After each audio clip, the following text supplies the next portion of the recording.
Alright, YouTube, well, guess what? It's been about a day of owning this Irish flute, and let me tell you, I've actually been enjoying it. Now, of course, I did buy this off of Amazon. It's not perfect in terms of sound quality. I might have to see about maybe taking a bit of sandpaper, maybe opening up this embouchure hole up here on the head joint where you blow through. See if I can get more sound out of it. But it's not in the concert pitch. It's a little flatter than concert pitch, but let's see.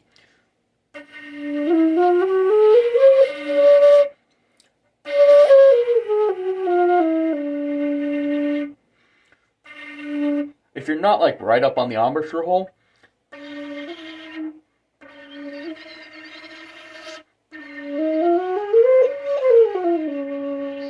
well, that's close to C sharp, but if you back off a little bit on the embouchure,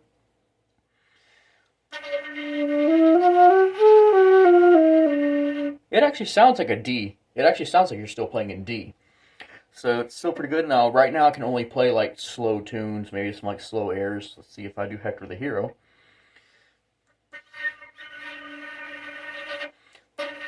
Gotta get the air through here. I'm still trying to get used to this playing position.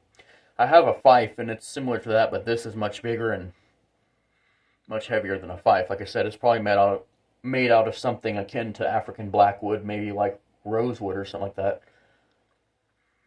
But it's still a dark wood. And I forgot to mention this yesterday. It actually has these little metal ends on the end, kind of like what you find on bagpipes.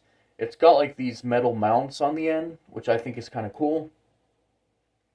Let's get another sound test.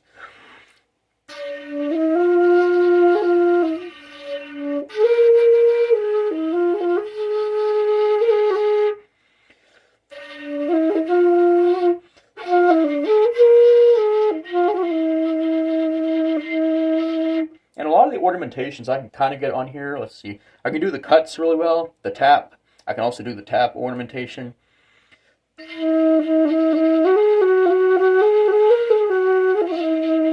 And the cut. The main embellishment that I'm still trying to work on is the cran. It's a lot different than I can on the Irish tin whistle. Let me get my tin whistle, which is actually right here next to the flute case. On the tin whistle, I can easily do a cran. And plus the tin whistle is louder than the flute.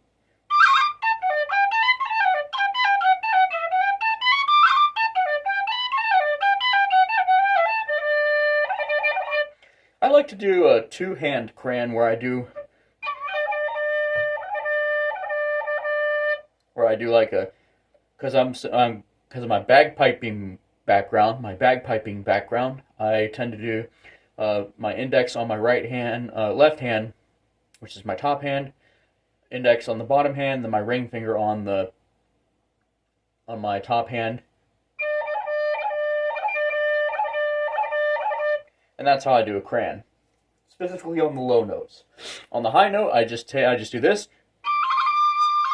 I just alternate between these two fingers and my middle and ring finger and my index finger on my bottom hand.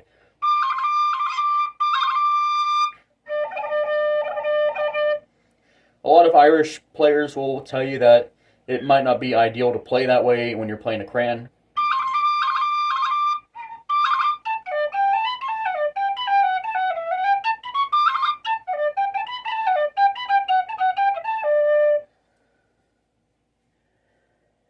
That's actually a little jig I just made up. Let's see if I can play it on the flute. The flute is going to sound a little flatter and a little darker in pitch. It's a little quieter just because of the embouchure size and the way it's made.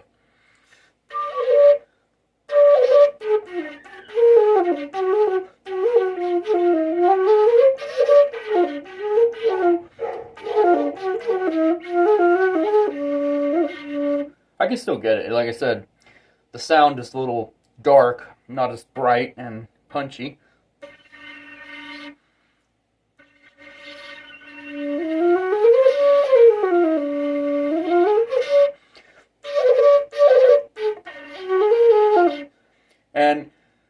That's the only drawback to doing crayons on here is the hole spacing on here. I really got to get used to that. It's much different than on the tin whistle. Like I said, I've been watching this YouTuber who I love watching, and I'm a subscriber to him, the Whistle Tutor.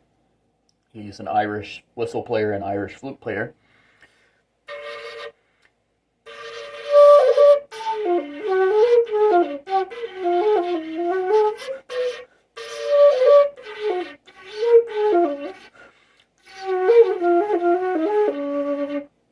Like I said, this is a little flatter than it needs to be.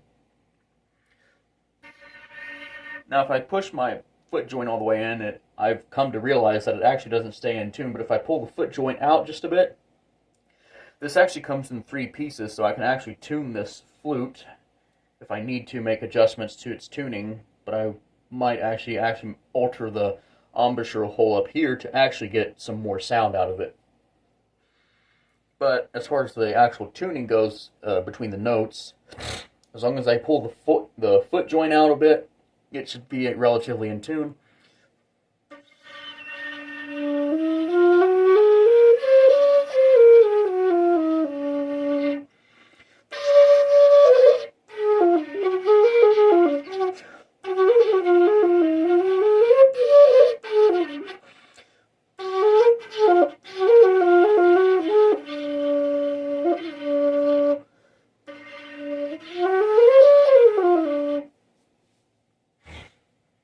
Versus that on the Irish whistle.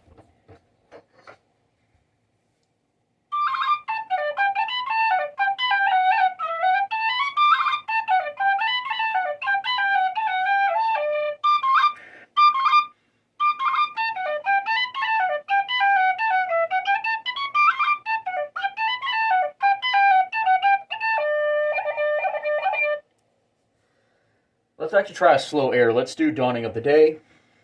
I'm actually going to do the whistle first, and then I'll move on to the flute. So here we go, Irish tin whistle.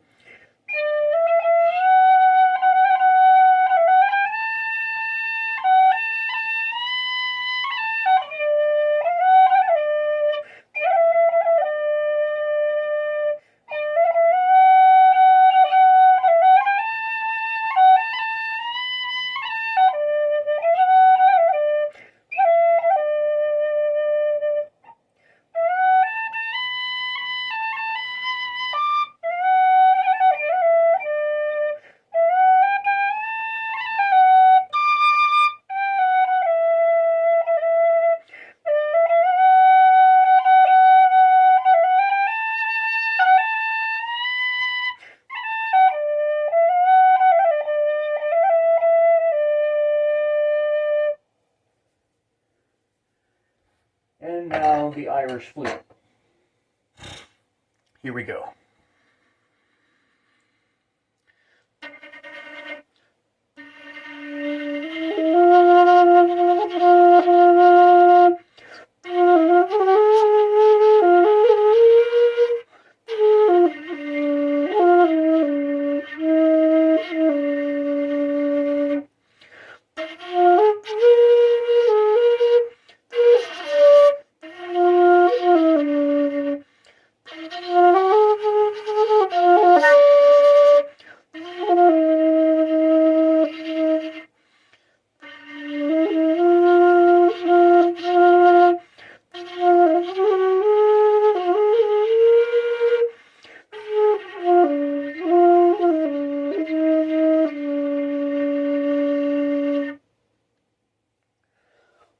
Also, another thing I'm actually trying to get used to is the bore difference between the two instruments, because the tin whistle that I have, it's just a straight cylinder, which allows for more notes to really shine clear and actually sound good.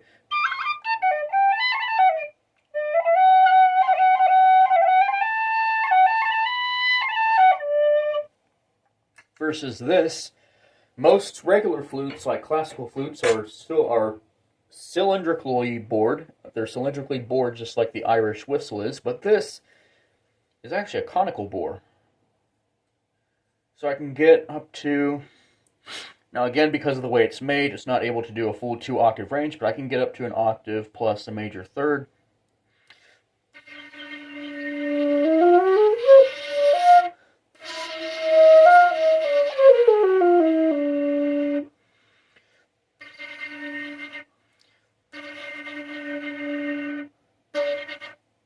going to take a little getting used to, because then I got to get the air to go in there.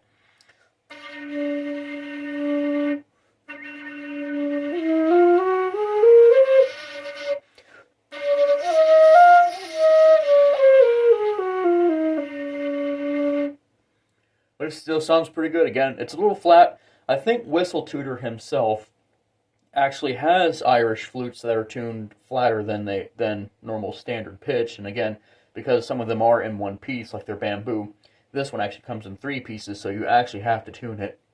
But again, I just moved the foot joint to actually tune the notes themselves. But again, I might do some alterations on this top hole right here, the mouth hole where the air goes in. But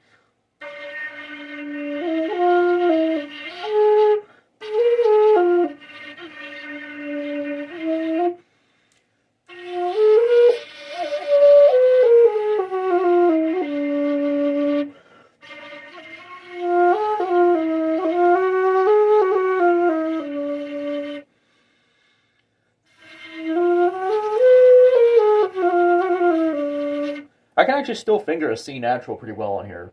Middle and index on my top hand, and just my index on the bottom hand.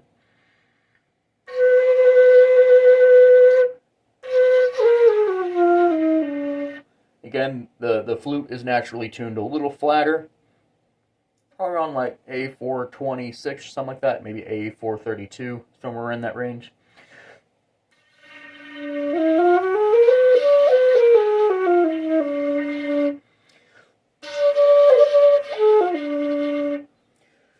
Last final tune I'll play for y'all. I'll do it on the Irish whistle first, and then I'll move over to the Irish flute. I'm going to play Gander on the Prati Hold. It's a jig.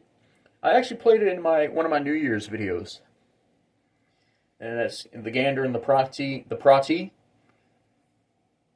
It's a jig.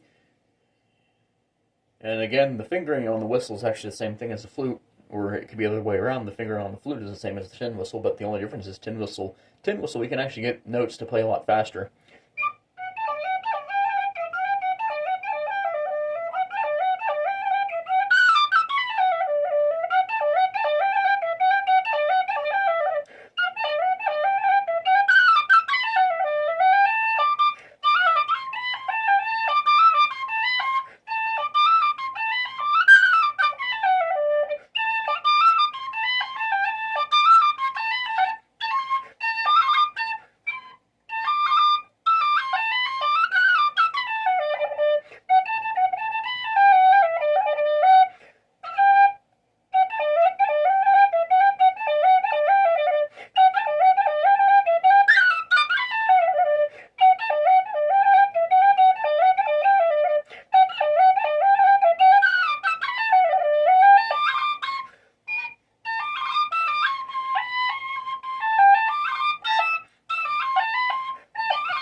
So to throw a few crayons in there. Irish flute.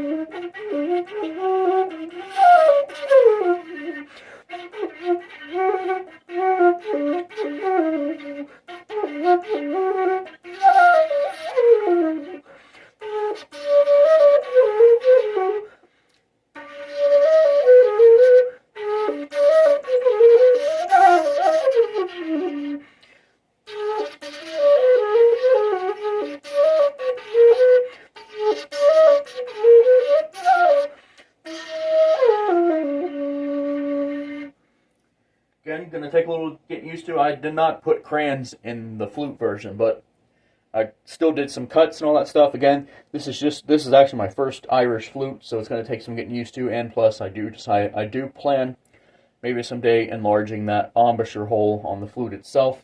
There we go. There's a comparison between the Irish tin whistle and the Irish flute, and a review of the Irish flute and tin whistle. Thanks for watching, and more to come later.